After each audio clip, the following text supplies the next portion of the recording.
अगर आप लोगों के पास भी डीजल गाड़ी है या फिर आप लोग डीजल गाड़ी खरीदने के बारे में सोच रहे हैं तो वो ख्याल अपने दिमाग से तुरंत निकाल दीजिए, क्योंकि भारत सरकार 2027 के बाद 4 पहिया डीजल गाड़ी को बंद कर दे। आसान भाषा में कहूं तो भारत सरकार ने पूरा प्लान तैयार कर लिया है कि डीजल पर प्रतिबंध लगा दिया जाएगा। आखिर ऐसा कारण क्या है कि क्यों भारत सरकार जो है वो डीजल पर प्रतिबंध लगा रहा है? डीजल वाली गाड़ियां 2027 के बाद नहीं चलेंगी और कहां कहां पर नहीं चलेंगी। अगर आपके पास डीजल गाड़ी है तो आपको क्या करना है, ये तमाम जानकारी जो है वो इस वीडियो में आपको देने वाला हूं, इसलिए इस वीडियो को अंत तक जरूर देखिएगा ताकि आप भी जान जाएं कि अगर आपके पास भी डीजल वाली गाड़ी है तो आपको क्या करना है। दरअसल ministry of petroleum and natural gas द्वारा एक जानकारी साझा की गई है। इस जानकारी के मुताबिक 2027 के बाद जितनी भी डीजल गाड़ियां हैं वो सड़कों पर नहीं दौड़ सकती हैं, क्योंकि डीजल पर प्रतिबंध लगा दिया जाएगा। अब सवाल यहां पर यह होता है कि उन गाड़ियों में फिर क्या डाला जाएगा? डाला जाएगा इथेनॉल, और उस इथेनॉल से जो है वो अब गाड़ियां चलेंगी।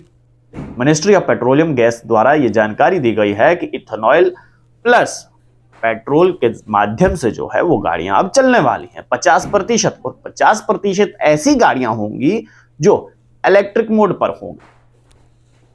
लेकिन यहां पर सबसे बड़ा सवाल यह है कि जिन लोगों के पास अभी डीजल गाड़ियां हैं, लेटेस्ट खरीदी हैं, वो क्या करेंगे? आने वाले समय में उनके लिए कोई प्रावधान? क्योंकि मान लीजिए उदाहरण के तौर पर अगर किसी शख्स ने 2023 में गाड़ी खरीदी है तो 2027 के बाद वो उस गाड़ी का क्या करेगा, इस पर कोई जानकारी नहीं दी गई है। साथ ही साथ इस सब पर एक कमेटी का भी गठन किया गया। उस कमेटी का नाम है ETAC, energy transaction advisory committee, और इस कमेटी को जो मिशन दिया गया है उस मिशन का नाम रखा गया है the green shift.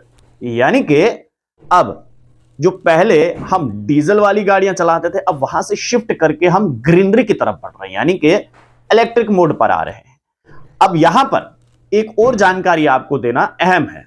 Ministry of petroleum gas द्वारा यह जानकारी दी गई है कि ऐसी इस प्रक्रिया को करने में लगभग 10 से 15 साल लग जाएंगे, और धीरे धीरे जो है वो हम इलेक्ट्रिक मोड की तरफ बढ़ रहे हैं, और आने वाले समय में अब गाड़ियां जो हैं वो इलेक्ट्रिक मोड पर चलने वाली है। आपको याद होगा कि सड़क परिवहन मंत्री नितिन गडकरी ने अपने एक भाषण में कहा था कि मेरा एक सपना है कि भारत देश को मैं पेट्रोल मुक्त कर दूं, भारत देश को मैं डीजल मुक्त कर दूं, और यहां पर जो भी गाड़ी चले वो इलेक्ट्रिक मोड पर चले। लेकिन सवाल यहां पर यह खड़ा होता है कि क्या हिली एरियाज में ये गाड़ियां जो हैं वो चल पाएंगी?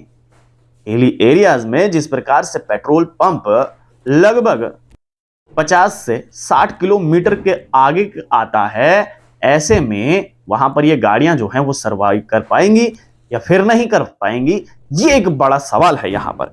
अब इससे थोड़ा सा आगे बढ़ते हैं।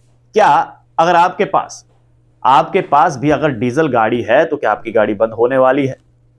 सबसे अहम सवाल ये है। तो आपको मैं बता दूं कि ये आदेश जो है वो सिर्फ उन शहरों के लिए है जिन शहरों में 1 मिलियन से ऊपर की आबादी है।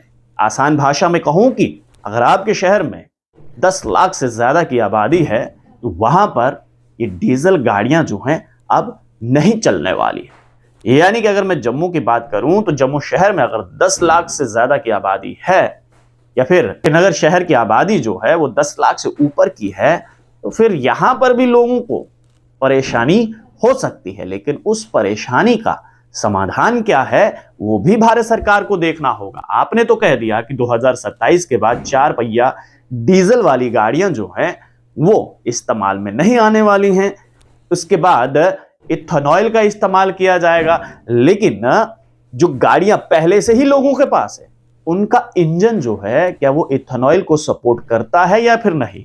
क्योंकि जो पहले की गाड़ियां हैं वो पेट्रोल को सपोर्ट करती हैं, वो डीजल को सपोर्ट करती हैं, इथेनॉल को सपोर्ट नहीं करती हैं। अगर ऐसे में आप शिफ्ट करने को कहेंगे आम जनता को तो ये एक बहुत बड़ा नुकसान हो सकता है भारत की अर्थव्यवस्था में भी, और साथ ही साथ वो लोग जिन्होंने डीजल गाड़ी ले रखी है और अगर वो डीजल से इथेनॉल पर शिफ्ट होंगे, हो सकता है पॉसिबिलिटी ये भी हो सकती है कि इथेनॉल जो है वो डीजल से सस्ता पड़े।